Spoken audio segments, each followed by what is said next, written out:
Bank of America Institute finds older generations are spending more thanks in part to a record Social Security cost of living adjustment for 2023, although benefits may not increase as much next year. Joining us with some tips on how to budget for your retirement effectively is Ernie Burns with Burns Estate Planning and Wealth Advisors. Good morning. Good morning. Let's talk about the news of the day first, which is for the 9th time in a row, apparently the Federal Reserve will raise interest rates. What are you looking for? They're trying to have a balancing act, right? They've been fighting inflation to drive it down until something broke.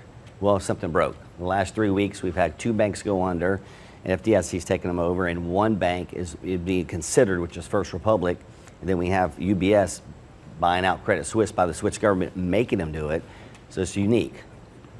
And the issue is that some people have said, stop raising rates, Fed. Then there are others who say, boy, if they don't raise rates a quarter point or so, people are going to get a little nervous because that would be like saying something's wrong with the banks. The Wall Street banking industry will get nervous. They said that maybe it's not solvent as they thought if he doesn't raise it a quarter.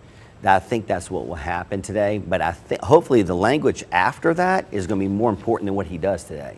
The language after that, if he says he's going to talk about pausing, the market will react very positively. Okay. If he gets aggressive or just watches the data, it's a different story. We'll see how the market responds. All right, let's talk retirement now. Okay. One of the big decisions, one of the first decisions somebody has to make when they retire is how much am I going to spend each month? Well, can you afford to retire? That's what you got to ask yourself first, right?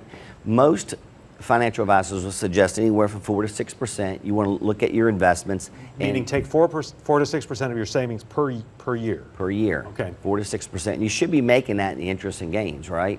But if you're having to draw 10 or 15% prior to retirement, you look at it, you do the math before, then you can't retire yet.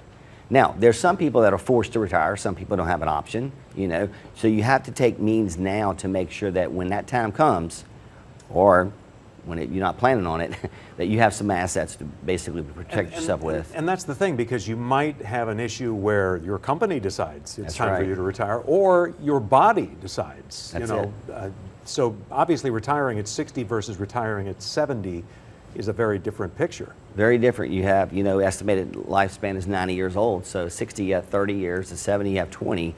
So it depends on what you want to do in retirement also. What type of retirement you want to live. You want to travel the world, see the grandkids around the world, whatever you want to do. Or do you want to just fish and hunt all day? So whatever your goals are depends on what your financial security be in your retirement. I know a lot of guys out there who want to fish and hunt all day, and they're just fine with the boat that they bought 5 years ago and the truck that they bought 12 years ago. But you really have to tailor your retirement toward what your budget will be, or vice versa, I guess. Absolutely. You want to make sure that you're not drawing down too fast. And you sit down with a financial advisor, he can help you guide that out and make sure he has a roadmap for retirement. We're almost out of time, unfortunately, but I assume if you get started in the first year or 2 on the right path, then you can really have a good Your first experience. 10 years in retirement, very important. Your first 10 years in retirement will guide how your last 10 years of retirement will be. So how you invest and what you draw out is very important. Gotcha. Buy that iPhone next year. Ernie Burns, thanks so much. Thank you.